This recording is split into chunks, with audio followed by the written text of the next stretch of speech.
ठीक है, चलो I continue now. ठीक है, so we did the first part, 1 to 10. Arjuna have further questions and he gives some more reasons why he does not want to fight. In fact, interestingly, we had 5 reasons which developed.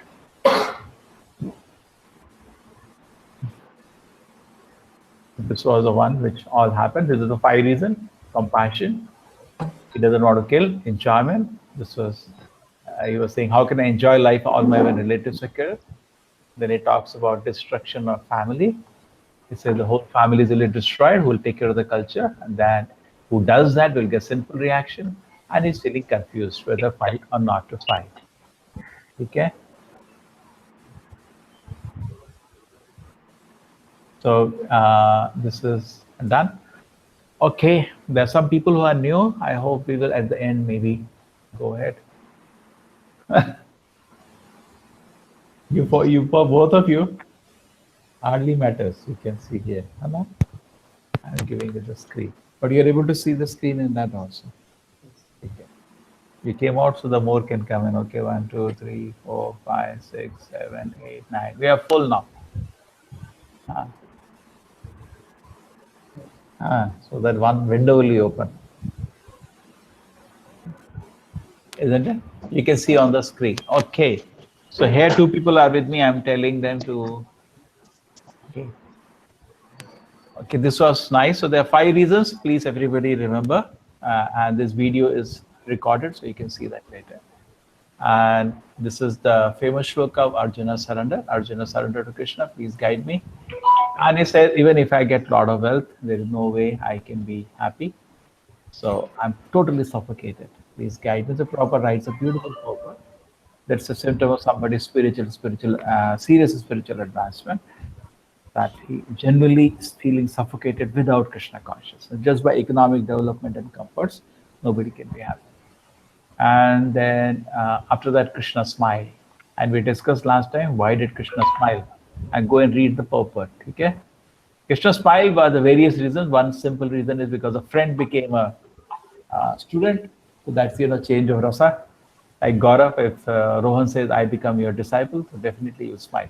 Because there is a change of rasa. Okay? And while speaking learned word, your Monikova do not birth. Greece is the Krishna's instructions start. Krishna mildly scolds Arjuna. He is speaking like a fool. And then Krishna says, we are all eternal individuals. And Krishna gives the first proof that we are not the body, as bodies are changing, but we remain the same person. This is the argument. And then after that, Krishna says, we have to tolerate because we are there in a temporary material body. Now we tolerate the situation. And person who can do so is actually eligible for liberation.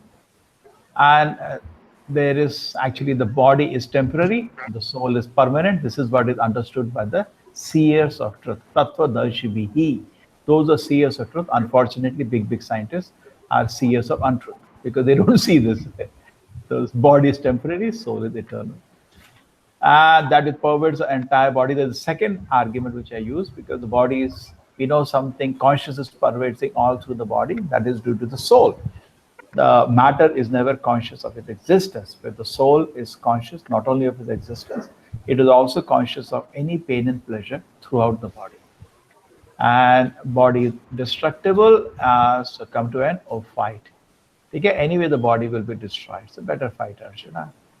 And then Krishna gives some more argument. There is no birth and death. He does not come into being. I'm just briefly summarizing last week so that we can start from 39. So anyway, soul is eternal, Arjuna. So what is the point? And at the same time, we discussed all this last time. As the dress is changing, the soul changes various bodies. The same way we are changing various bodies, one species to another bodies. Just like we change one dress, we wear another dress. Sometimes we like black color, sometimes red color. Like Shruti is wearing red color and Gaurav is wearing blue color. So we keep changing dresses, but we remain the same person. Soul cannot be cut into pieces. This is very nice. It's a totally anti-material. Whatever you know in this world is material. It has some problem, or soul has no problems. Nothing can do. Neither we can burn it by the fire, neither we can dissolve it, neither we can do anything with the soul. It is eternal, unchangeable, And actually, that's you. That's me, the soul. And some people say, I'm the body, there is a soul inside. No, sir, you're the soul, there is body outside. And nothing can happen. It's eternal entity, soul. Actually, it's a great servant of the Lord. It's a great servant. It's not because it is a servant of the Lord, it's also is very great. It cannot be touched by material energy at any way. Then more characteristics cannot be broken, cannot be dissolved. Invisible, it is invisible, materially invisible. You cannot see by your telescope or microscope because it is totally spiritual. I explain this point in various ways. Inconceivable because those who study only matter. Recently, as in a college, and students are asking, sir, why you say soul, soul, soul, but we can't see the soul. So the problem is the science, many times they say there is no soul in science, but the science is defined in a very wrong way. The axiom of science is that truth will come inside an equation. Truth is so simple, it will come inside an equation. Who told you to make the stupid assumption? So when scientists make the assumption that all the facts has to come inside an equation, they have changed themselves at that moment. So they will not be able to understand soul, forget God. Because soul, that is you, cannot be put into an equation. Like all of you chose to come for the present program today. There was no force. Was there any force? Taking a gun and shoot you if you don't come? Yeah, I don't do it. So there is no, you choose. So the soul cannot be put inside any equation. Even the random numbers, somebody, I remember I was debating with somebody. He said, no. Whatever truth you say, it's some random chaos, a stupid word he created, random chaos. But actually, scientifically, even the computers, what they generate random is not random. It's predictable. Therefore, all the companies which make their passwords some random numbers, it has a pattern. And all the people who, what do you say, they crack that pattern. So your even random numbers are a pattern which can be cracked. So, but soul is totally inconceivable, invisible, immutable. You cannot grieve for the body. Yeah. But even if Krishna says you are such a fool, they don't understand we are the body of the soul, still there is no reason to lament. Because Krishna finishes one argument, we are not body or soul, so you're not killing anybody here. You're crying, I killed Dronacharya Bhishma. Nobody is going to die. Who is there making sound? Please mute yourself, okay? No reason to lament. Because why there is no reason to lament? Because if I'm not the soul, and if I'm just a bag of chemicals, then so much bag of chemicals are destroyed, nobody cries for it. Correct? So then you should not lament at all. So either way, you should not lament and fight the war. So Krishna continues his arguments. And then in the ends where the shloka, some look on the soul was amazing, some describe as amazing, and some people cannot understand it at all. But if you look at the characteristic of the soul, even in the periodic table, you put one more spirit soul. I think 109 are there. I don't know how many now. So, Shruti, how many are there in you are studying now? How many elements in periodic table? Currently, total found till now will be somewhere around 118. 118. The soul is greater than all the 118. It's amazing. It's because none of them are conscious, all are dead. But the soul present a small particle in the region of the heart situated. It gives life to the whole body, and when it leaves, the whole body has no meaning. Okay? And then who dwells in the body cannot be slain. So why you are the hesitation? So then Krishna goes with even a moral argument that you are a Kshatriya, you should fight as a duty. So he took one argument, spiritual argument, you're not a body, spirit, soul, therefore fight. He took second argument, even if an atheist still fight. Now he's taking third argument, as a Kshatriya also you should fight because that's your duty to fight as a Kshatriya. The Kshatriyas are always looking for these opportunities to engage in dharma. We should be happy. And if you don't fight as a duty of Kshatriya, then you do sin, Arjuna.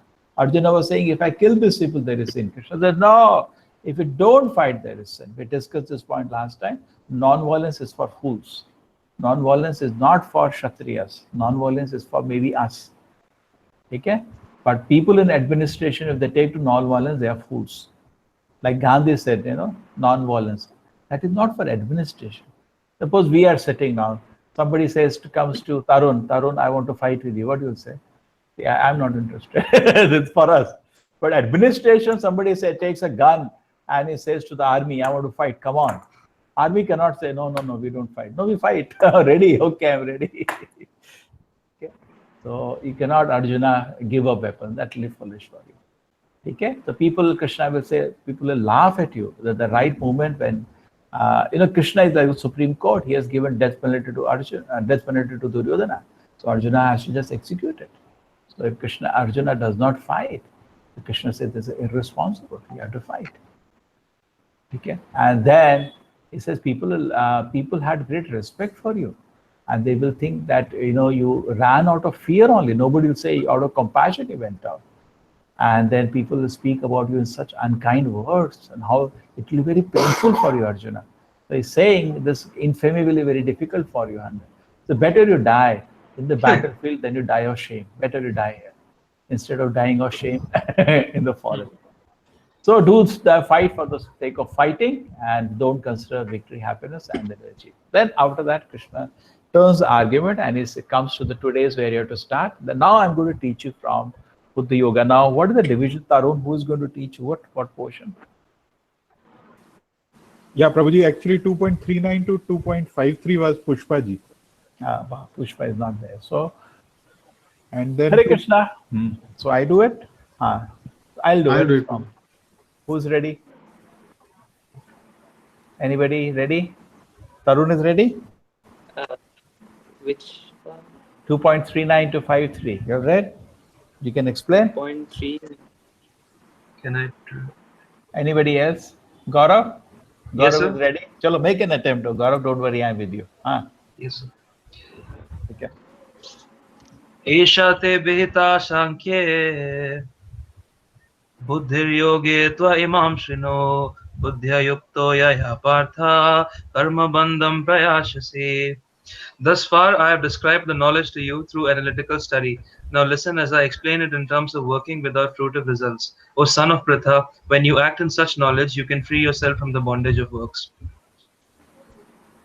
I'll have to explain this. Okay. Srila Prabhupada ki jai.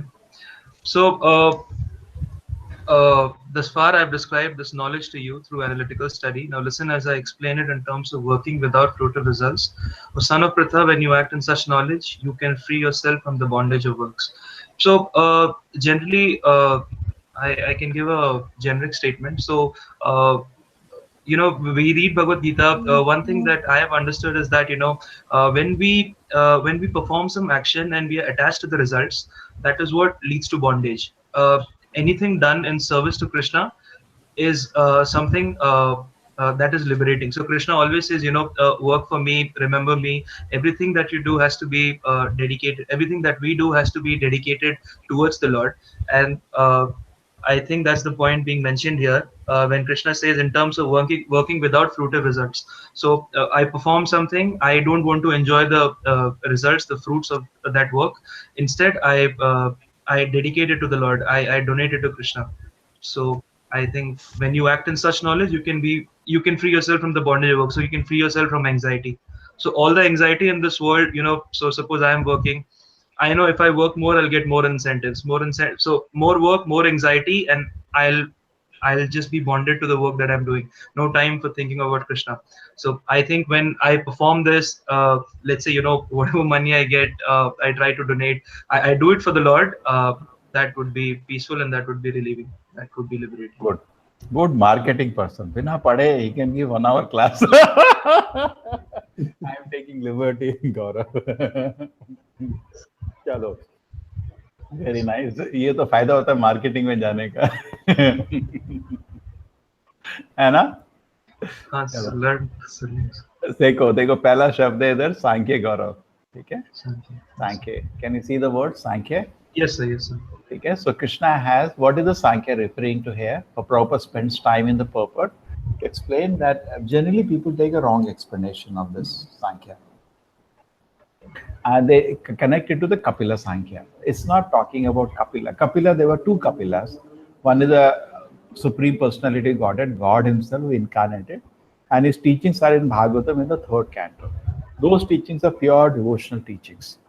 But an imposter Kapila person came who declared himself Kapila. He was quite an intelligent person. And mostly all this Mayavadis, impersonalists and atheists, they very much study his Kapila Sankhya. Sankhya is most of the impersonal school spiritual organization, they study Sankhya. Sankhya means dividing this world into 24 elements, and then I'm talking to you now, but actually you're perceiving, you're having an experience of hearing somebody, but I may not be there. This very nicely goes in circles, the Sankhya. And they study Kapila Sankhya. It's interesting and exciting. Put one earphone, both of you. You have an earphone? Take from Sridhar an earphone, so both of you can hear. Take one. That will be fine, Hannah? Okay. Anyway, so now what happens is that is a Kapila Sankhya. But Prabhupada says that actually we have a real Sankhya is from devotee Kapila, not from atheist Kapila. Okay? From the God Kapila, not this imposter. But Prabhupada is saying in the purport, even both of them are not being talked here. What is Sankhya here is a very simple statement separating soul from the body. Basic analysis was done in the, previous slokas we saw, the body was separated from the soul. That is what being referred to here. But the wrong interpretation is being referred to the Kapila, the atheist Kapila. No, that atheist Kapila, why Krishna will waste his time talking about it. Because this Krishna has spoken Gita 5,000 years ago. This atheist Kapila was somewhere nearby, so maybe 500,000 years ago. Okay, he has written a lot of books, but he has nothing to do with the Sankhya being referred in the Bhagavad Gita. Why will Krishna talk about it? And Buddhi Yoga Imam Shurma. Buddhi Yoga means engaging yourself in the service to the Lord, which is also called Bhakti Yoga. Prabhupada uses a shloka 10:10 in the purport. They say Tesham Yesham Yatatanam. Then आगे बोलो. Bhajatam Priti Purukam Dadami Buddhi Yogam Tam Yenamam Upayantite. Okay? Dadami. So when somebody engages in devotion service, Krishna gives him the intelligence to come to him. So this Buddhi Yoga is also actually Bhakti Yoga or Karma Yoga. Buddhi Yoga Yaya Pata. So Krishna is saying, till now I taught you from Sankhya analysis. Now I will teach you by devotion service. And you will be free from the bondage of work. If you engage in devotion service, you become free from the bondage to work. Okay? Otherwise, it's working now? Okay, well. You can put that also. You will hear the background sound also. Okay. Then Krishna brings his famous statement, Neha Vikraman Ashwasi Supratyayasa Vidyate Salpamapisa Dharmasya Tarayate Mahato Bhayat. He said, in this endeavor, there is no diminution. Just like generally when you invest some money in a bank and then if you remove 100 rupees, 500 rupees on your purse, everybody is an example, you put in the morning, maybe 1,000 rupees or some people maybe more. But by the end of the day, if you keep spending, the purse is finished. But in spiritual life, just have it and enjoy. Just like you're all desiring to have a lot of money. So there is so much struggle to get money. But when you get money, there is tension. It may be taken away. You are again frightened. Both the situation, we are in trouble. We are in 2.40. Okay, so both the situation, we are in trouble. But in Krishna consciousness, just have it and enjoy. Because it cannot be taken away. It does not reduce. It stays as it is. So just like if you read Bhagavad Gita now in association or you chant Hare Krishna, you feel spiritual happiness. It stays forever. In fact, in proper land in America, there was a lot of effort for devotees. They were campaigning to the hippies. They were taking drugs. So Prabhupada devotees used to give a pamphlet to them, stay high forever. Yeah. But if you come to Krishna consciousness, stay constantly. Otherwise, we take drinks, we take drugs or some, nonsense morals we see here and there. It gives 2 minutes like your Facebook, Elena. Some child or some cat moving or somebody helping some poor man, old man. It gives 2 minutes some satisfaction, then again we are stable. But in Krishna consciousness, we're constantly in pleasure. Okay? There is no loss or diminution. Even this stays birth after birth. Suppose you develop some taste in Krishna consciousness, some awakening of the soul, because the soul is going from one body to another body, this advancement will be with you even in the next body. Make sense? Yes, sir. Okay? Okay. Vyavasayatmika buddhi eke kurunandana bahushaka yanantasa buddhiyo sayavasayana. So those who are in this path, Vyavasayatmika eke, they're just thinking of one thing. Just like a child, when it goes to the lap of the mother, is satisfied. Otherwise, keeps crying. So we are never satisfied. Bahushaka means we have millions of places to go when you don't take shelter of the Lord, and we are never satisfied. But if you just do the right thing, take shelter of Krishna, you are totally satisfied. Okay? So then Krishna says, men of small knowledge are very attached to the flowery words of the way that recommend various fruitive activities. Generally, people are attracted. And they think nothing. Mostly even religion, people do for sense gratification. If I go to temples, I get some blessing, then I can enjoy like this or like that. That is not being recommended here. Then minds of those who are too attached to sense jam, material torment, those are bewildered such thing. Then Krishna is saying, if you are distracted by sense gratification, ठीक है ना? If you are bhoga and aishwarya, you're desiring sense gratification or you're desiring opulence, then vyavasayatmika buddhi samadhavana vidya, then you'll never be able to fix yourself on Allah if these two things are there. Okay? Taya aparhita chetasam. One thing is directly trying to enjoy, or somebody else is enjoying, you get disturbed. You understand? If you are desiring a car, you don't have the car, but somebody else drives a car, you become very agitated. Either ways, it is not good. Then you will not have determination to serve Krishna. Okay? Then Krishna is saying the Vedas generally deal with the three modes: Tamoguna, Rajaguna, Sattoguna. Bhagavad Gita is even above that, rise above the mode. These three modes are conducting the prison in the material world. Bhagavad Gita wants to take us to the spiritual world. The three modes are not touching there. Therefore, even in the material world, if you want to go to the spiritual world, you have to rise above the three modes. You want to enter fire, you should also become like fire. So Krishna says, many people say Vedas are higher than Bhagavad Gita. Here, Krishna is saying Gita is higher than the Vedas. Then Krishna says, famous shloka, what can be purpose can be served by so many wells, can be served by one reservoir of water, just like a river. Can serve all the purposes, but different wells can do different things. Only one well you can take bath, but in the well you take bath, you don't drink water. So that generally in a village there are 4-5 wells. Okay, but in the river, everything is there, because where a river is flowing water, you can do everything. Okay, I think I have a picture for that. You all can see the picture. There are so many wells doing different activities. Somewhere we are bathing, somewhere we are drinking. Somewhere only ladies can go. I remember in the village it is like that. Okay? But with the river of flowing water, everything can be done. So Prabhupada says that Bhagavad Gita is so wonderful, because every religion teaches something, but Gita teaches everything. Some religion talk about surrender, Gita has that. Some religion talk about love, Gita has that. Some religion talk about ahimsa, Gita has that. Gita has something even more, which is not there anywhere. That is the standard of the Bhagavad Gita. This is a very, very famous verse. Karmani vadikarate ma phaleshu kadachana ma karma phala hetuvu mata sangosto karmani. Very, very famous verse. Gaurav, you can explain this verse? Yeah, so generally what people do is they only read the first 2 lines. They don't read the 3rd line. So basically, you have a right to perform your prescribed duty, but you're not entitled to the fruits of the action. Never consider yourself to be the cause of the results of your activities, and never be attached to not doing your duty. So I think there's one verse, if I'm not confused, where Krishna says action is better than not doing anything, and action towards Krishna is better than doing something. I think there's a verse like this, no sir, where Krishna says. That is okay. Abhi isko samjhao. So again, the same thing where Krishna says, you have the right to perform your prescribed duty, but you're not entitled to the fruits of the action.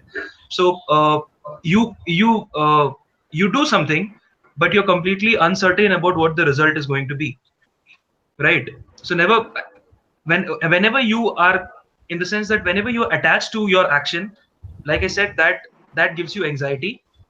And never consider yourself the cause of the results of your activities, and never be attached to not doing your duty. We see a lot of examples. People work a lot, they study a lot, but somehow they're not able to get into JEE. So you have done your best, but maybe on that day, maybe something failed. So you're not at all the cause of the result of your activity. So never be attached to not doing your duty. Do your duty in the service to the Lord. You're not at all entitled to the fruits of the action. Marketing man. Arey, mera time ja raha. Karmani vadikaraste. Karmani means your work. Eva means certainly. ये देखो marketing लोग इतने expert हैं. ये है ना? गौरव? इतना सीख लिया पूरा दिन. Don't worry, I'll take liberty with you. Karmani means your duties. You have a adhikara. Everybody wants right. So we have a right to do a duty. Okay? Is it fine? Gaurav? Yes, sir. Okay. Ma phaleshu kadachana, but you do not have a right on the fruit. Is it okay? You're working hard, and then we think I should earn that much, but actually you should be detached. I did my work, what comes, it comes. And what should I do with the fruit then? Just like Gaurav said, ma karma phaleshu, just like is a very good example of the mango tree. Gaurav can explain the example. The shloka explained many times with the mango tree. Can you explain? Which one, sir? This shloka I explained many times in the mango tree. You've forgotten? Chalo. Suppose you have a mango seed and you go and put the seed in the ground and a tree comes and they find that mango is ready. This is the mango season now, mangoes are ready. You take a bags and you want to collect the mango. Krishna comes and wait a minute. These mangoes belong to me. I said, no, I did the hard work. Krishna said, what did you do? Did you design the seed? No. Did you design the rain? No. Did you design the sun? No. Did you design the sand? No. Did you design anything? No. What did you do? Just put that seed in the ground. Maybe after that also you didn't do anything. The rain took over everything. But you want all the credit. That's our problem. So Krishna is saying, Ma karma phala hetupu. The third line, as Gaurav was saying, people don't understand. You are not the cause of the fruit. Krishna is the one which is main cause.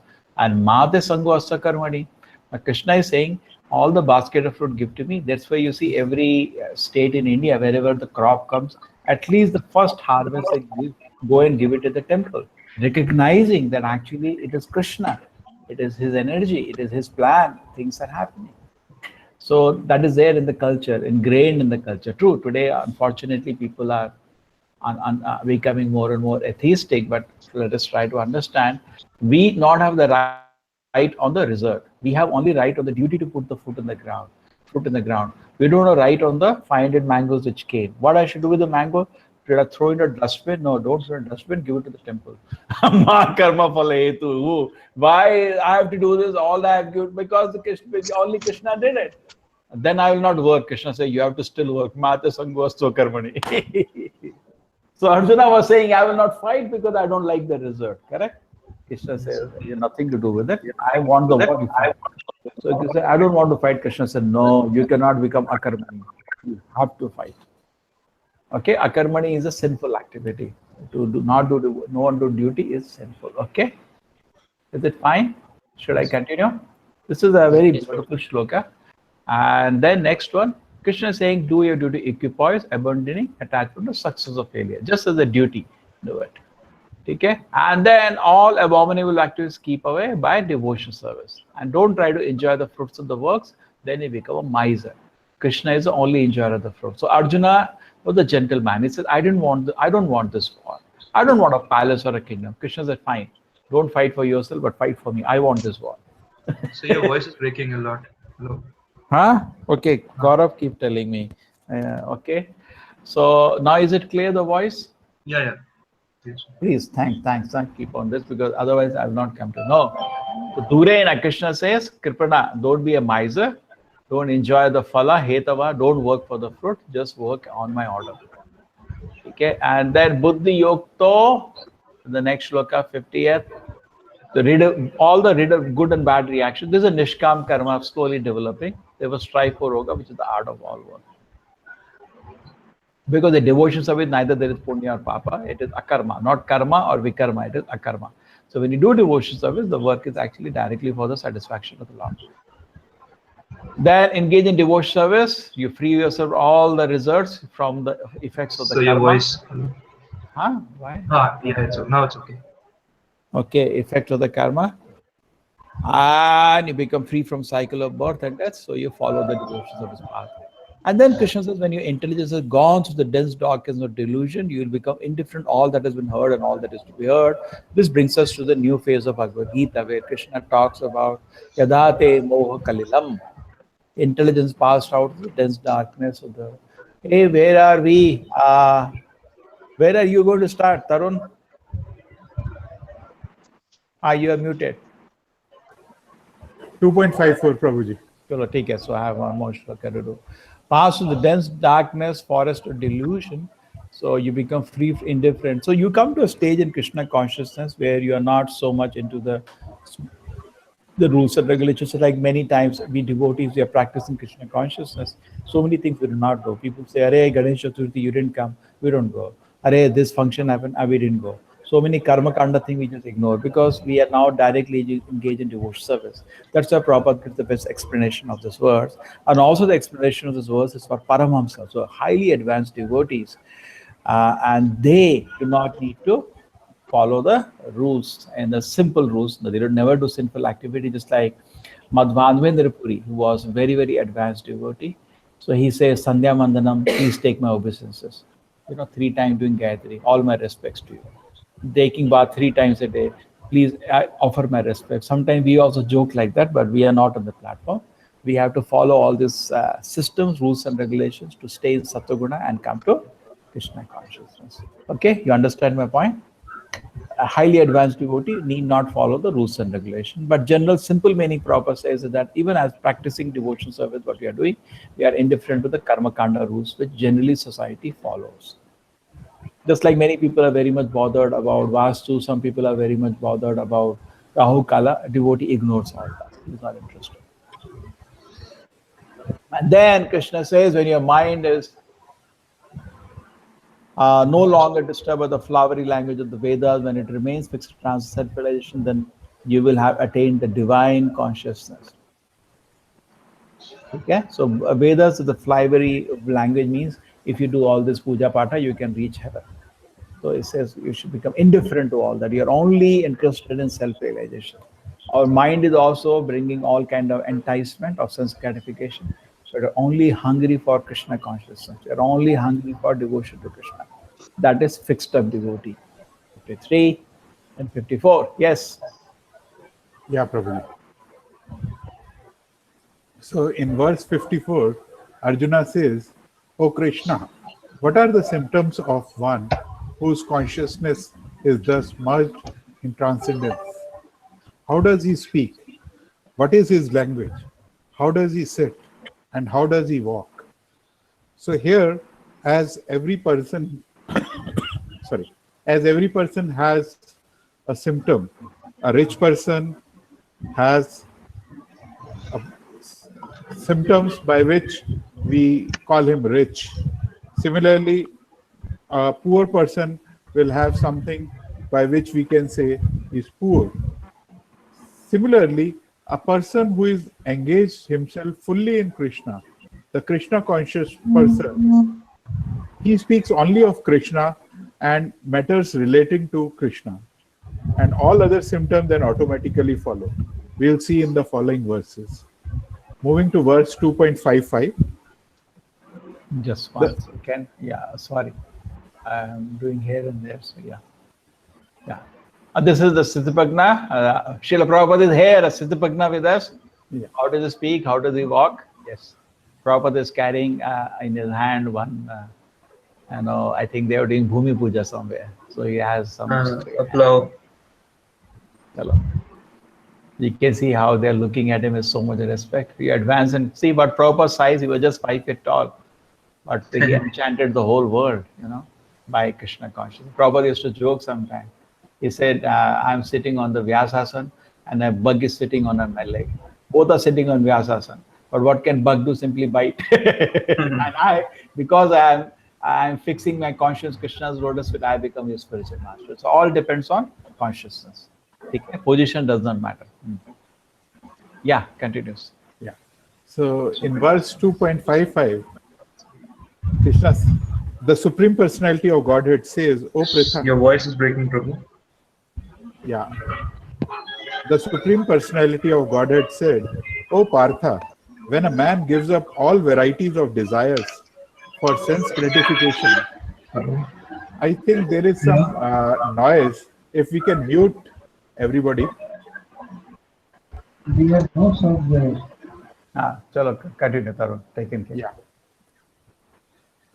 So the Supreme Personality of Godhead said, "O Partha, when a man gives up all varieties of desire for sense gratification, which arise from mental concoction, and when his mind thus purified, finds satisfaction in the self alone, then he is said to be in pure transcendental consciousness." So the Sthit Prajna stage here is described. Okay. I'll just add before you leave this. You tell me when you leave this, I'll add something. Yeah, please go on. Okay, now the point was that Arjuna's question was, because moment he heard, see, this is a big thing going on. They are so much eager for spiritual advancement, even though it's in the middle of a battlefield.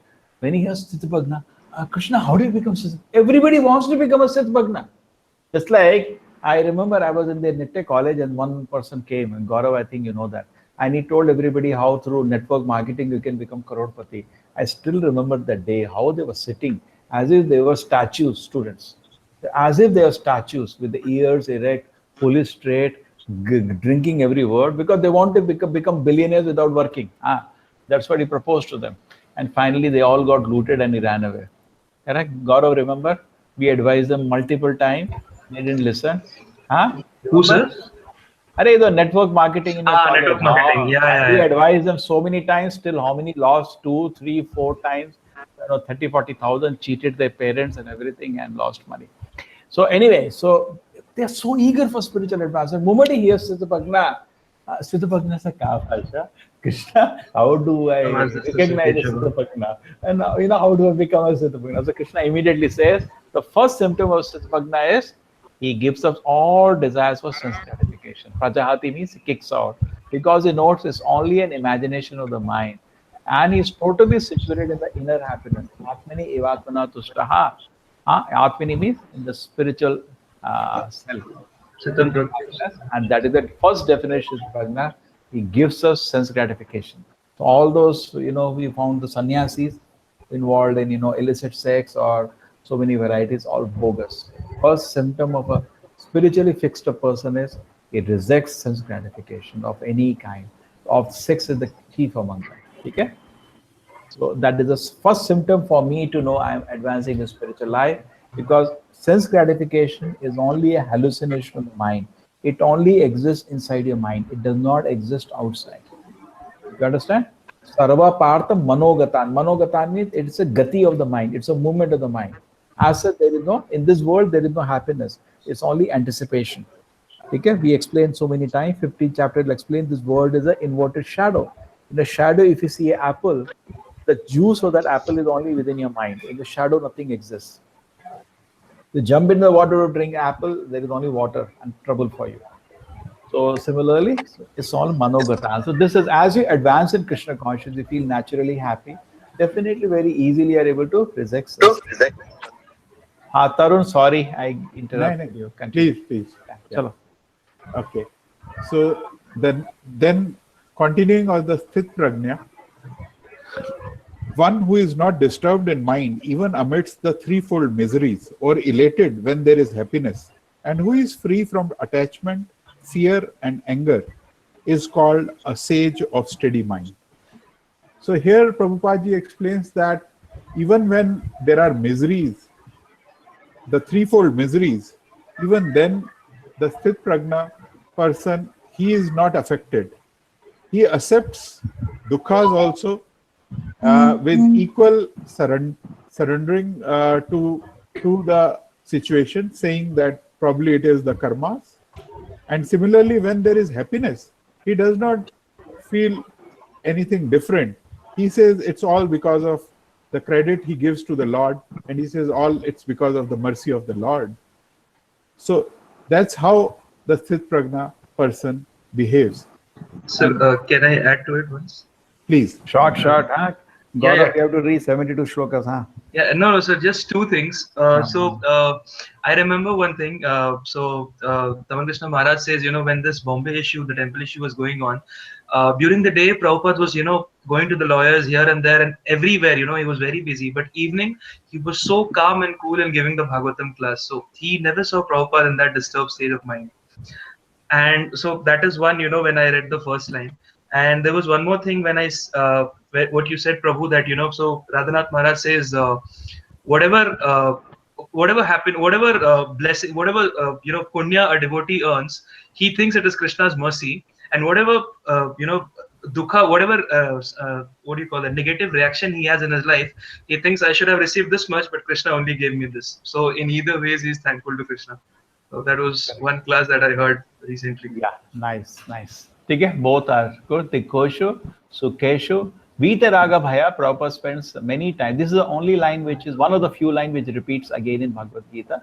Vitaraga Bhaya Krodha. Raga means attachment. He gives us attachment. Bhaya means fear. And he gives us frustration, Krodha.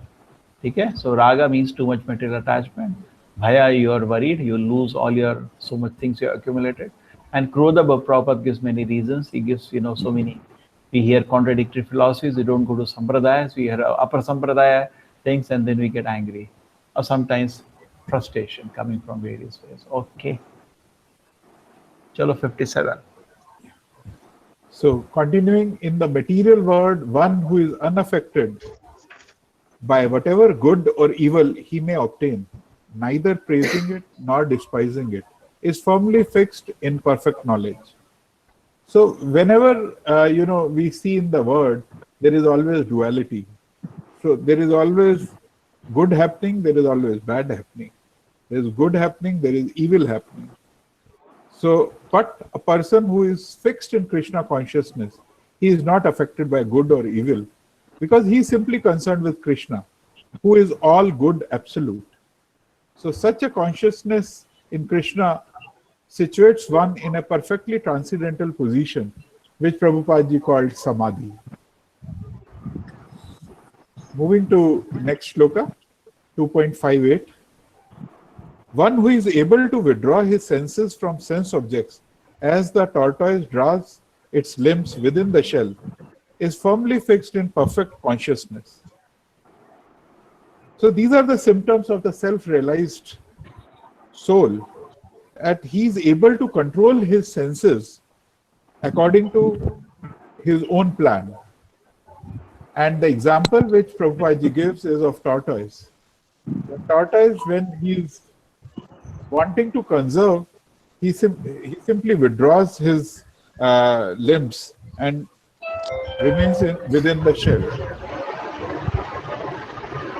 Moving to the next shloka, 2.59. This is Tisapagna. The yogi is very determined to control his serpent-like senses. Prabhupada said, just like a snake charmer controls snakes. Okay?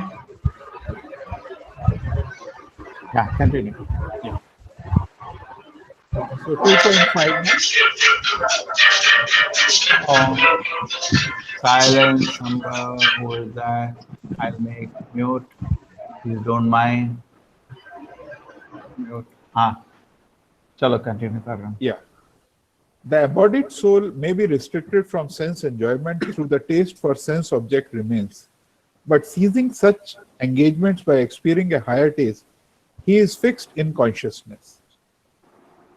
So here, unless one is transcendently situated, it is not possible to stop from the sense enjoyment. So the moment one is transcendently situated, automatically the sense enjoyment looks like lesser of lesser taste. So the moment we taste higher taste, we automatically reject the lower taste. So that's the central message here. Moving to verse 60. The senses are so strong and impetuous, O Arjuna, that they forcibly carry away the mind even of a man of discrimination who is endeavoring to control them. So here the example given is of Vishwamitra, that though Vishwamitra is a great sage, perfect yogi, but he was misled by Menaka. And so although the yogi was endeavoring for sense control with severe types of penance and yoga practices, but the senses are so strong and impetuous, so they can carry away the mind. So that is being talked about here. Moving to verse 61. One who restrains his senses, keeping them under full control, and fixes his consciousness upon me, is known as a man of steady intelligence. Now, the highest conception of yoga perfection is Krishna consciousness. This is clearly explained in this particular verse. Unless one is Krishna conscious,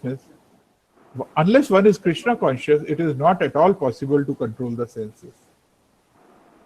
And that is how a yogi, a powerful yogi, may get swayed, but a devotee of the Lord he will not get swayed. That's how this verse explains. Moving to verse 62. While contemplating the objects of the senses, a person develops attachment for them, and from such attachment, lust develops, and from lust, anger arises. So, 3-4 verses before, this was talked about. Again, it is being explained, the connection. Then, first, a person who is not in Krishna consciousness, he is subjected to material desires. And while he is contemplating the objects of the senses,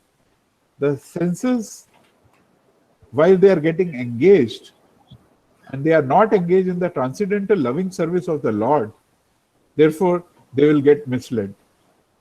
And here the example is given of Lord Shiva and Lord Brahma, that even the demigods in the heavenly planets, they came under the influence. Lord Shiva was deep in meditation, but when Parvati agitated him for sense pleasure, he agreed to the proposal, and as a result, Kartikeya was born. And when Haridas Thakur was a young devotee of the Lord, though he was similarly allured by the incarnation of Maya Devi, but Haridas easily passed the test because of his unalloyed devotion to Lord Krishna. So, one who is not therefore in Krishna consciousness, however powerful he may be in controlling the senses by artificial repression, is surely ultimately to fail, for the slightest thought of sense pleasure will agitate him to gratify his desires. Moving to text 63.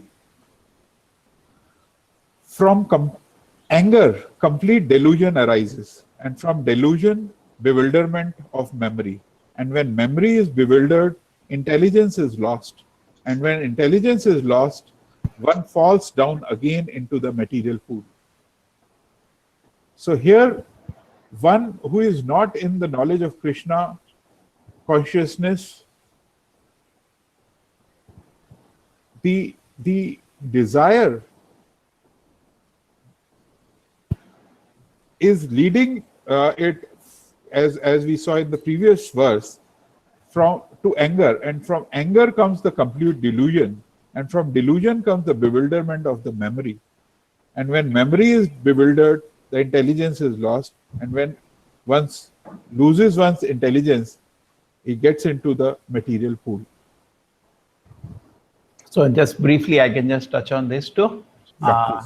See, this is a very famous verse, how a person get trapped. We always, when you take the class of mind control, we quote the shloka, and it shows 8 stages. These are all 8 stages where a very sattvic person becomes trapped. The example is taken of Ajamila, very pious son of a priest who get gradually trapped. Dhayato means, just out of curiosity, we just contemplate, and that leads to attachment, and then you sangas sanjayate kama, you develop intense desire to enjoy that object. Kama krodha, you develop anger then. Krodhat bhavati sammoha, then you come into delusion. You start falling down now. Sammoha, you lose your memory that I'm not supposed to do all these things. Then intelligence is the last protector you always have. Suppose you're getting into something wrong, intelligence says you're not supposed to do all this. But then when intelligence itself is corrupted by material desires, and intelligence, instead of protecting you, starts planning. Okay, you cannot smoke in the college time, but there is a sutta point near Nitya College, Gaurav, you can go and smoke there. So intelligence, instead of protecting you, starts planning how to secretly do all the sinful activities. The purpose in the purport is a beautiful line. He starts with this. I wish there was a time, because I marked the whole book today, whole second chapter I marked. I don't know whether I get time. So I just was a purpose of the beautiful line in the beginning, that those who are not in Krishna consciousness, when their senses interact with sense object, they get trapped in these 8 stages. So only savior is be in Krishna consciousness, be absorbed in Krishna's devotion service. Otherwise, the senses are very strong, you will be trapped. Correct? Chalo, thank you. Continue, Prabhuji. Yeah, Prabhu. Moving to verse 64. But a person free from all attachment and aversion and able to control his senses through regulative principles of freedom can obtain the complete mercy of the Lord. So as we saw earlier, that One, the person is in full Krishna consciousness. He may apparently be on the sensual plane because of his being Krishna conscious. He has no attachment to the sensual activity. The Krishna conscious person is concerned only with the satisfaction of Krishna and nothing else. Therefore, he is transcendental to all attachment and detachment. If Krishna wants, the devotee can do anything which is ordinarily undesirable. And if Krishna does not want, he shall not do that which he would have ordinarily done for his own satisfaction. Therefore, to act or not to act is within his control, because he acts only under the direction of Krishna. So moving to text 65. For one thus satisfied in Krishna consciousness, the threefold miseries of material existence exist no longer. In such satisfied consciousness, one's intelligence is soon well established. The one who is not connected with the Supreme in Krishna consciousness can have neither transcendental intelligence nor a steady mind, without which there is no possibility of peace. And how can there be any happiness without peace? So explains Prabhupada. Yeah, Moving what to- are the threefold miseries? Yeah, please. What are the threefold miseries? It's talking about the threefold miseries are Adhyatmika, Adi, Bhautika, Adi, Daivika. All of us are suffering because of... Gaurav, what are the threefold miseries? Adhyatmika, Adibhautika, and Adidevika. So Adhyatmika, I think, is Adhyatmika is, I think, due to Adibhautika and Adidevika. I know Adidevika is due to the natural calamities, I think, demigods and all. Adhyatmika is due to my own thing, Your own body and mind. my own body and mind, and Adibhautika is due to someone. Adibhautika. Bhautika, other living entities on Other earth. living entities, yes, due to someone else. Yes. Daivika, they are higher places. Higher places, yeah. Natural calamities. Yeah. Yes. Very nice. Okay. So he becomes totally free from any kind of suffering.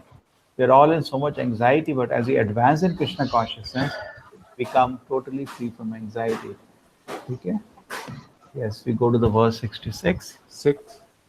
One who is not connected with the Supreme in Krishna consciousness can have neither transcendental intelligence nor a steady mind, without which there is no possibility of peace. And how can there be any happiness without peace? Yeah. So peace in the purport Prabhupada talks about that 5.29. Bhoktaram. Yeah, Gaurav, Bhoktaram. I forgot, sir. Bhoktaram Yagna Tapasam Sarvaloka Maheshwaram Suhridam Sarvabhutanam Gyatamam Shanti Rachati, the last shloka. So when somebody understands Krishna is the only enjoyer, Krishna is the only proprietor of everything, and he is our best friend, he can achieve peace. You cannot achieve peace artificially. Okay? So that's what the Prabhupada first speaks in the purport. And Prabhupada disturbance, he continues in the purport. How can there be happiness? Prabhupada continues, second point. First point, Prabhupada talks about 5.29, the last shloka of the 5th chapter. Okay? And the second thing Prabhupada talks about is the disturbance due to want of ultimate goal. People don't have a goal in life. Therefore, there is disturbance. And if you understand that Krishna is the enjoyer, proprietor, and this is the goal of your life, then your mind is steady, it is peaceful. Okay? And then Prabhupada concludes this purport in an amazing line. Now, I just opened one more computer where are the notes of this I put on, so that we don't miss from the purport. The Krishna consciousness proposes the self-manifested peaceful condition which can be achieved only in relationship with Krishna. Prabhupada said the self-manifested. It's like when you go and meet some devotee, you feel he's so peaceful. Actually, it is self-manifested. And Rasic, Tamasic person, how much he may advertise cannot be a devotee means he's very peaceful. Why? Because all these things are not touching him. Correct? We just discuss attachment, elation. That's a definition of six prajna is going on. It's very, very peaceful. And actually, honestly speaking, we are not. What we all have to do? We all have to sincerely keep practicing Krishna consciousness. So reach a standard of Krishna consciousness. Self-man. That's why they say Prabhupada used to be so peaceful, like he said, whole day fighting in court and come back. Bombay ISKCON when tried to buy land, ISKCON was cheated actually. And Prabhupada personally fought that war. Okay? Trying to get back the property from person who had taken so much money but not giving the property. So, but Prabhupada used to be so peaceful. That we have to learn. Okay? That will come when we become fixed in Krishna's lotus. Okay? Next. 67. Yeah. Moving to verse 67. As a strong wind sweeps away a boat on the water, even one of the roaming senses on which the mind focuses can carry away a man's intelligence. So here, I think all of us are well experienced enough. When we when we are trying to control our senses, even one sense can lead to all sorts of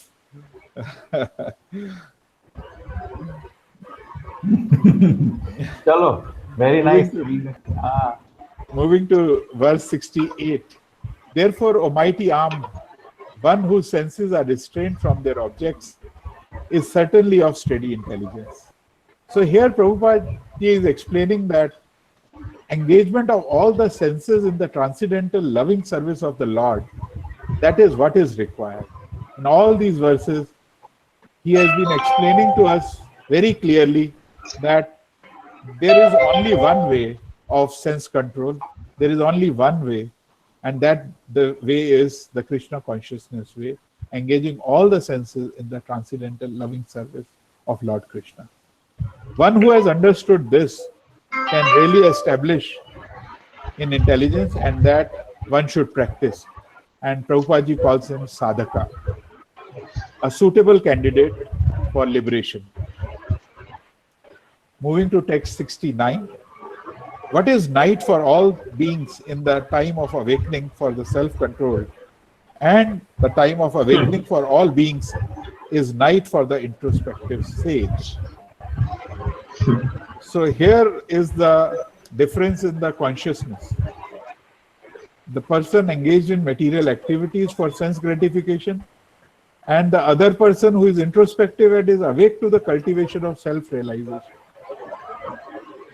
So here, as we see in the slide, the activities of the introspective sage or thoughtful man are night for the person materially absorbed. What is the time? The watch. 10:17. Hey, 4:30. What 10:70? What? 4:30. What do you अच्छा have? चलो there oh अच्छा okay. अरे यार उतना watch इधर watch देखो हाँ. 4:30. What is that fellow is doing? What are you doing? 4:30. You watch. And what is supposed to be done, you watch. ठीक है? I still remember, sir, you said that in the class, IYF class, that, you people sleep at 4:30, we wake up at 4:30. Correct. Actually, it's true. Even time-wise, it is true. What is night for some people is day for some people. What is day for some people is night for some people. In fact, it's amazing that it is so much true. And devotee, when he gets a dream of say sense gratification, he feels ashamed. He gets up. He prays to the Lord, and and then he goes to the rest. And a karmi, abba delighted. Abba. I just try to read Prabhupada's words from the purport here. Prabhupada is saying there are two classes of intelligent people. Both are so-called intelligent. One is a so-called intelligent. One is intelligent in mental activity, sense gratification. Other is introspective and awake to the cultivation of self-realization. Activities of the introspective stage of thoughtful man are night for the person materially absorbed, because it's like stupid for them. If sometimes we are having kirtan, I remember in KMC, and by mistake students used to enter that hall. They used to open the one. What is going on here? What? They can't just understand their friends are chanting Hare Krishna. We used to have one hour kirtan before and after the class. Materialistic person remain asleep in such night due to their ignorance of self-realization. The introspective sage proper says remains alert, very, very alert. In the night of the materialistic man, the sage feels transcendental pleasure and gradual advancement. Prabhupada is saying very nice word. He feels transcendental pleasure in gradual advancement of spiritual culture, where a man in materialistic activity, being asleep to self-realization, dreams of varieties of sense pleasures, feeling sometimes happy, sometimes distressed in his sleeping condition. The introspective man is always indifferent to materialistic happiness and destiny. He goes on in his self-realized activity, undisturbed by material reaction. So that is Prabhupada's beautiful purport to this shloka. Chalo, next. We just three more. Finish. Yeah. Moving to verse 70. A person who is not disturbed by the incessant flow of desires that enter like rivers into the ocean, which is ever being filled but is always still, can alone achieve peace, and not the man who strives to satisfy such desires. So here Prabhupada describes that the devotee is not disturbed because he is always full. So the example given is of the ocean. So even in the rainy season, when a lot of water goes, but the ocean remains the same, at the same level. Same ways, whatever happens, a Krishna conscious man, he always is feeling fulfilled because Lord is fulfilling. Moving to text 71. Okay, just anything in this, I'll just say. Prabhupada says, as long as the body is there, the desire for sense gratification will be there. The body material, what's it, the nectar of instruction is 6 kind of pushing. Pacha Vegam, Manasa, Krodha Vegam, all the senses will be pushing us. Proper joke, this body is like a pushing machine, or he compares sense gratification like an itching sensation. The itching sensation will always be there here and there. You just have to tolerate. There will be some itching for sense gratification. But a person, because he's full in Krishna consciousness, tolerates that. The devotee, however, is not disturbed by such desires because of his fullness, because he is fully satisfied. Prabhupada says he is not even slightly disturbed by desire for sense gratification. That is proof of a Krishna conscious man, one who has lost all inclination to sense gratification, although the desires are present. He is satisfied in the transcendental loving service of the Lord. That's a common theme. Prabhupada says the yogis, the salvation, they are never happy because of the unfulfilled desires. They sleep with the unfulfilled desire. And devotee is happy by loving reciprocation of the Lord. Prabhupada does not even desire liberation. Okay, 71. So, in the verse 71, a person who has given up all desires for self-gratification, who lives free from desires, who has given up all sense of proprietorship and is devoid of false ego, he alone can attain real peace. So, desireless here, Prabhupada says, means not to desire anything for sense gratification. But desire for becoming Krishna consciousness is actually, should be always there. And a Krishna consciousness brings to the person the realization that everything belongs to Krishna. So whatever he is doing, since it belongs to Krishna, proprietorship is of Krishna, so no false claim of proprietorship is there. No false ego is there. And this transcendental knowledge is based on the self-realization of the yogi. And he perfectly well knows that every living entity is eternal part and parcel of Krishna in spiritual identity. And therefore, the eternal position of the living entity is therefore never on the level of Krishna or greater than him. This understanding of Krishna consciousness is the basic principle of real peace, Prabhupada explains. So can I add one? Just wait. Let us finish this. Yes, sir. Yes. 72nd. Yes. Verse 72 says, that is the way of the spiritual and godly life, after attaining which a man is not bewildered. If one is thus situated, even at the hour of death, one can enter the kingdom of God. So, please, Prabhuji, please take over with it. No, you finish. You finish. I have just on the purport, I have marks some things. 72nd. Yeah. One can attain Krishna consciousness or divine life at once within a second, or it may take even millions of births. It is only a matter of understanding and accepting the fact. And this Prabhupada explained saying nirvana means ending the process of materialistic life.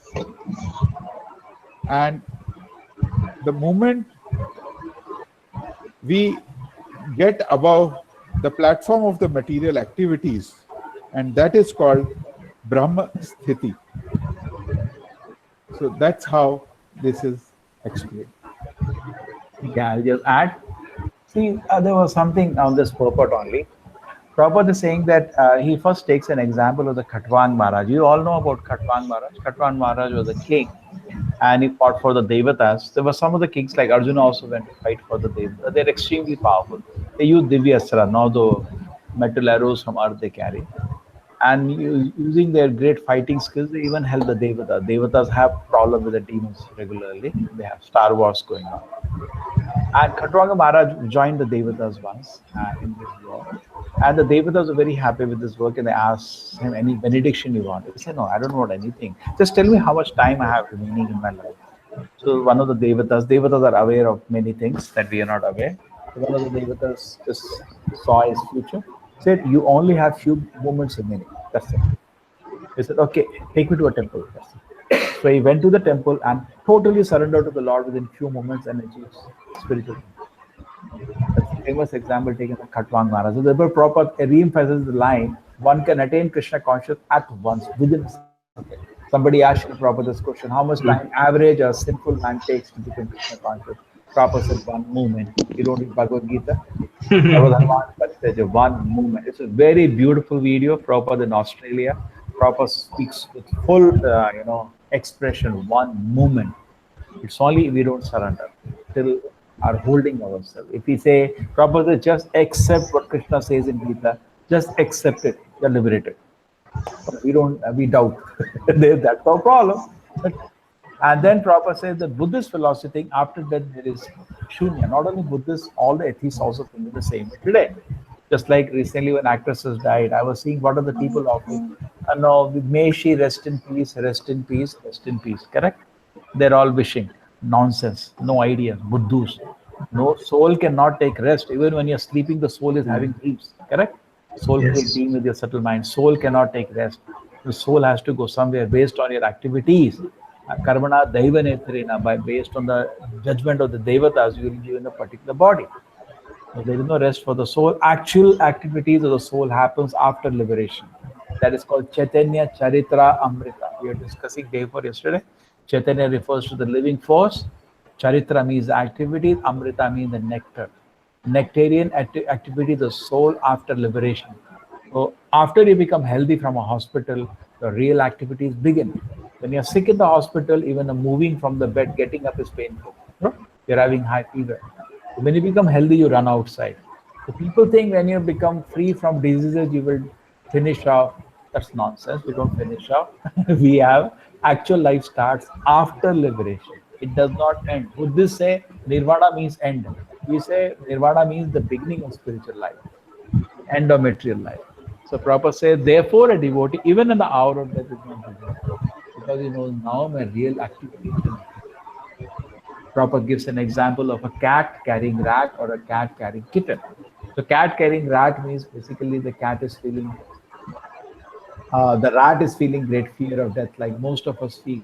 But when you become a kitten, when you become a devotee of the Lord, it's the cat carrying kitten. The death is not fearful for a devotee, not for us, for a devotee. Devotee feels total protection, shelter of the Lord. And Prabhupada says he is going to actually live now. So the real life begins now after death. It's like a lightning and thunder and the lightning. There is definitely pain when the body is dismantled. There will be excruciating pain.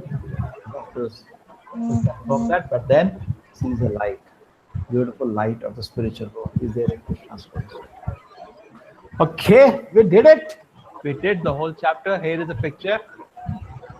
Person who is not disturbed by the incessant flow of desire that entered to the reverse is filled but is always still. That is a very good example of Sthitapagna. Should act with intelligence, occurs again or less. But did Arjuna understand what was spoken? That we will come to know when we go to the third chapter, first shloka. Actually, second chapter Bhagavad Gita is over. Arjuna's questions have been answered. All the 5 questions have been answered, and Bhagavad Gita is over. But Arjuna understands that people will not understand. People will expand. Just like you ask a question to somebody, he will answer in the first breath. Then after that, no, I didn't expand. Please expand. So then Krishna starts expanding, second chapter to the 17th chapter. Then again Gita is finished. 18th chapter is again revision. That's how Gita is constituted. Okay. Okay. Yeah. Thank you, everybody. Now, Gaurav, you wanted to say something? Complete. We wanted to all hear you. No, sir, it's okay. I mean, I don't know, it skipped out of my mind. Chalo. Don't mind. No, please, sir, please, sir. Ready to bang you. Definitely, sir, I please. feel some sense gratification with that. Yes. Thank you, Gaurav, for joining. Keep joining regularly. I'll keep joining, yes, sir. Third Yes. chapter. I'll put you on this group. We have Bhagavad Gita ka small WhatsApp group. I'll assign- join all your classes, sir. Then I'll assign some shlokas to you. Yes, sir. Yes, sir. You also can explain the shloka. Nidhi Mataji, thank you very much. Okay. You are muted, Nidhi Mataji. Shruti, Hare Krishna. You want to Hare say Krishna. something? Shruti, you want to say something? You could understand, or we have gone very fast, or any No review? problems. No, I understood. Means Huh? I did my homework this time. So Oh. no problems. Oh, you read the chapter, Yes. so you could understand. Yes, Prabhuji, I could understand. No problem. Good. No issue.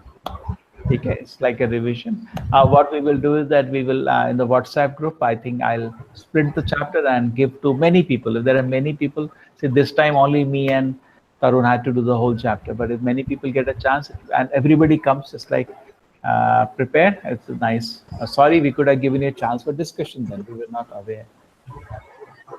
Okay. No. This chapter is really a very big chapter. For me to revise a whole chapter in the beginning took 45 minutes. Then another rest 45 minutes, we just rushed to the remaining shlokas. Isn't it, Tarun? Yeah. I wanted to bring everybody on board so that. Sure. Hi, Yuresh, Hare Krishna. We didn't get anything from you. Are you there still? Yeah, I'm Still awake? enjoying. You're still awake? Yes. Yeah. Then what is any feedback? You could hear everything? Yeah, it was wonderful. Tarun Prabhuji explained very nicely. Oh, he's very cool person. He's also an engineer. You become friends with him. You can chit chat sometime. Okay. He is in Bangalore. And I think you will all put in a WhatsApp group anyway, so you can communicate with each other. Okay. So thanks, everybody. There are some There's people there's who- Durgesh Prabhu. Huh? Durgesh Prabhu is there. Yeah. No, I know that is some. I know who is there. Yes, that is Sunita Mataji. Okay, that's someone. Okay. Shruti, yes, Shruti, we can see you now. Hare Krishna. Hare Krishna. Hare Krishna. So good. You understood everything. Second chapter is finished. Yes. Chalo. Okay. Yuresh, any questions on this?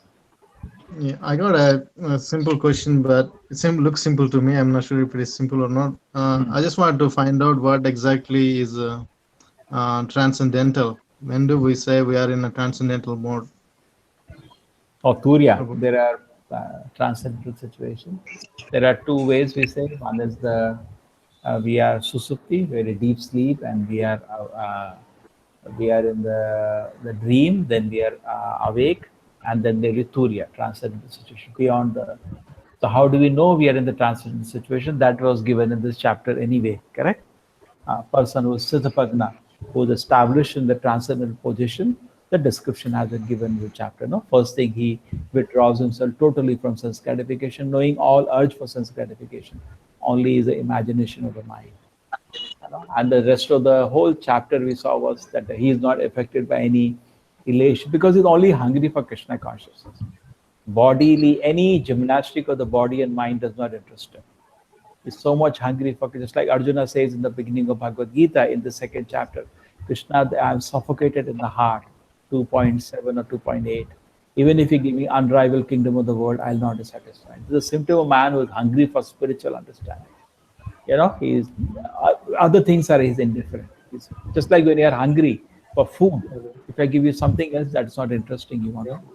So people become so eager for spiritual advancement that other things are not so important.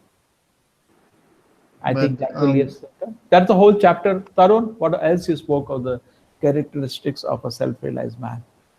Yeah, he's the ocean. He's always, full. And the basic understanding is the proprietorship. You understand Krishna is the proprietor. He is the enjoyer. We are only servants, trying to be servant of the servant. And the moment we have that consciousness, and this consciousness is always there when you hear Prabhuji, when you read his messages, when you do devotional service, when you do everything, that keeps you in the stage of transcendence. Simple. Okay, Yuresh, that ocean was a beautiful example, no? The Yes, rivers Prabhu. are entering the ocean. Ocean is stable. Person in transcendental position is very stable. And now this is the ideal for all of us. Wonderful, wonderful. Any other symptom of transcendental position, Shruti? Any other symptoms? What are the first answer question Arjuna? Siddhapagna sa ka bhasha. What does it mean? Transcendental position. I can only give an example regarding Yeah, Mahabharata. That's it. Yeah. Like every day, at the end of every day, after the wars, all the Pandavas used to sleep, especially Arjuna. They used to sleep in peace at night because they had no problem. They had given all their hopes, their faith. They had given their senses to Krishna. So, like for the time when I think so, Drona or Bhishma, I think so, Dronacharya gave Duryodhana 5 arrows to kill the 5 Pandavas. Krishna got to know about it and he told Arjuna about it. But Arjuna was not at all scared. He told Krishna that you are looking out for us, so why should we be scared? So that's a symptom of someone in transcendental consciousness. No issues, no fear, and because we already know that we are living in this material existence which is always full of misery and like they'll crests and troughs, happiness and miseries itself. So no issues. We have to always be in Krishna consciousness, give our senses to God, and just let things go by. Chant and stay happy. As Yes. you have written in that krishnapath.org, you have written that. Chant Oh. Hare Krishna and stay happy. ठीक है. Okay. Nice, Yuresh. Good. Hopefully instigate some discussion. Gaurav, you want to add something? How do you know the symptom of a self-realized man? How do you know the symptom of a Siddha Pragya? Ah. Uh, Siddhapagna sa ka bhasha. He only talks about Krishna. only We talks don't know about- what's going inside the mind, Yuresh, of anybody. Outside, we all can take bath, put tilak, and put a saffron dress and sit down. But how do you know person is fixed on Krishna consciousness? He always talks only about Krishna. See, what is going in your mind, we don't know, but it comes out when you talk. Right? It's like an output indicator of what is in the mind. So if it's only talking about Krishna all day, then that's the easiest indication he's a Krishna. If he's talking about cricket match for movies, then there is something wrong. What do you say? That gives you another indication. Siddhapagna sa ka bhasha, kimasida prajeta kim. How does he sit? How does he walk? But Prabhupada writes in the purport, most important, what does he talk? Prabhupada said, fool is undiscovered till he talks. Another thing is effective also. See, Prabhupada says that United Nations, they have been talking recently in a class I mentioned. I don't know if anybody saw the class. The Prabhupada says the United Nations, they have been talking. Millions of leaders have talked. The result has been that the more countries have become divided. Russia got divided. India got divided into 3 parts, correct? No joining, only breaking up is happening. The Prabhupada said better close that institution because you don't have a person who's fit to talk. If there is somebody fit to talk, it will bring unity. You understand? There should be result in talking. So not only Siddhapagna person is talking, the result is that it brings spiritual advancement to people and people come together instead of fighting. What do you feel? Everything should be known by result. So Prabhupada says, see, in this movement, then he takes humbly the role. Prabhupada says, I've been talking for a few years, 6 years, but you can see the real United Nation is formed. Thousands of devotees, irrespective of birth, have all come together. This is real United Nation. What is that united? They are only getting more and more disunited. because there is nobody who's fit to talk. And what did Prabhupada do? He just talked, no? He came to Australia also, Yuresh, he just talked. He came Yeah. to different places, parts of the world, he talked. And what happened by hearing his talk? Oh, people became advanced in Krishna consciousness and became united. But hearing these politicians, first thing they take election, first is break, first divide. And they break up the whole thing. And more people fight with each other. And totally on a material plane or self-gratification plane. Today morning we are reading Prabhupada says leaders should be like a father treats the children. Children are innocent. Sometimes father has to dissatisfy the children. On the material plane, a great spiritual leader, he does not talk because for to entertain public. Most of the political leaders, what do they talk? Just going on this talk now.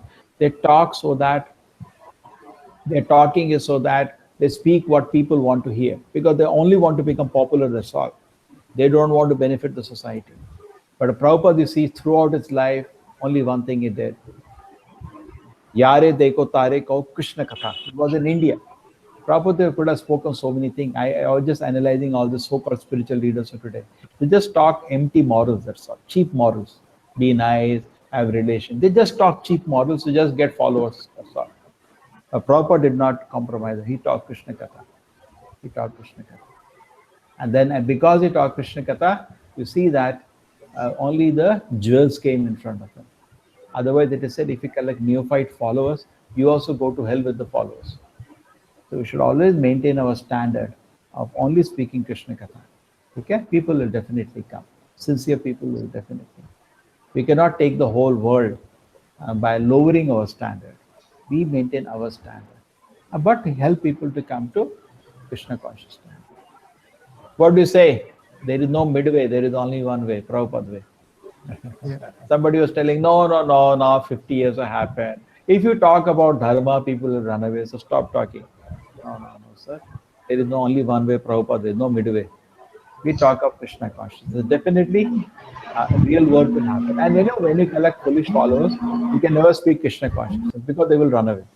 Just like I was giving an example to the devotees. I have many good singers today in my temple. I said, if one of you starts singing film songs, lakhs of people will collect. But what's the use? What's the use? Tomorrow you cannot speak Krishna consciousness. You can, if you do bhajan, you will lose all your followers. So you'll keep speaking film songs only, then you're trapped. Correct? So always we will track, we only speak Krishna consciousness. Satipagna Kavasha. Definitely Krishna will send some sincere seekers and we continue. What do you say? Yuresh? Yes, Prabhu. I agree. It's a very deep statement. Now you look big spiritual leaders in India, they only talk what people want to hear. They are not speaking. I wonder whether they know Krishna consciousness. I don't want to name those spiritual organizations or spiritual leaders. I really wonder whether they know Krishna consciousness because they never speak anything. No, be nice, be good. Some of them are running behind to create unity with with hair fights and all. Some are busy with fasting for some political cause.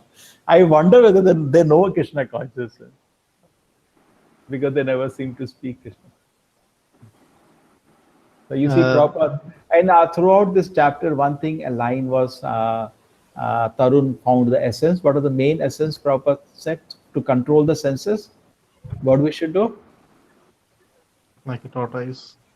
Engage yourself. Yeah, tortoise is another example, or the beautiful example.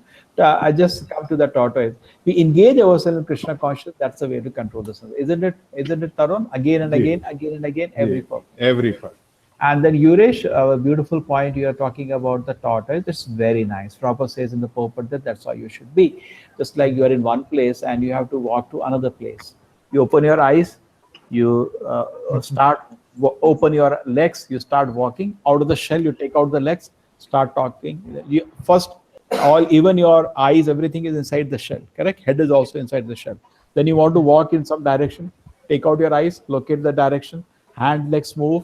Then after you reach the place, all the senses back inside the shell. That's how a devotee should be. No distraction. And if you work actually with this, even in a material field, we will be 100 times more successful than the karmis. Karmis actually don't work. If they work, they have to create chinta to work. Chinta. They need anxiety to work. But a devotee works 100 times, even in material field, very peacefully works as a matter of duty, producing 10 times output. correct? A Rajasic Yeah. man can only work when there is chinta. Just like Gaurav, याद है कैसे पढ़ते थे exam के लिए? अरे यार मर जाएंगे अभी, किताब खोलो, 2 घंटे बचे हैं, कुछ नहीं पढ़ा मैंने. So we create Yes, sir. anxiety and then we work because we are in Rajoguna Tamoguna. ठीक है ना? We cannot work without anxiety. But if you are Sattvic, yeah, you're peacefully reading, enjoy, no tension, and you produce 10 times better result. You know, because wisdom is there with you. This creating anxiety studying, you can just cram and just here and there, but nothing goes inside. And after the education, 5 minutes after your degree, your final exam, you don't know 99% things you wrote in the whole 4 years. Correct? Because it is just somehow, that's how the education has become. The wisdom stays life after life. The realization stay deep in this, even the mind. Okay, that was some small realization. Okay, let us not delay. 10:45. Any last word, Yuresh? Thank you very much. Yes, Prabhu. I have heard in one of the lectures of one Swamiji saying that even before the globalization started, Srila Prabhupada managed to bring the whole world under one roof. That's ISKCON. Yes. So all glories to Srila Prabhupada. All glories. Hare Krishna. Hare Krishna. Tarun, thank you with Hare me. Now, Krishna, Yuresh, Prabhuji. I will, from the next week, I'll not done the breakup. I'll put up in the WhatsApp group so everybody can take up something. Okay? Okay, Prabhuji. Hare Krishna. Shruti, thank you for joining. Okay, I think we'll meet you tomorrow. Gaurav, we are missing the Gaur Purnima. Tomorrow is the Gaur Purnima. By the way, I don't know Australia, what are the timings? Yes, Prabhuji. Is it coming tomorrow for you? Yeah. Okay, so kindly, tomorrow's fasting is there. Yes. Don't Video. be scared. It's a pleasure. Hare Krishna. Hare Krishna. Hare Hare Krishna. Hare Krishna.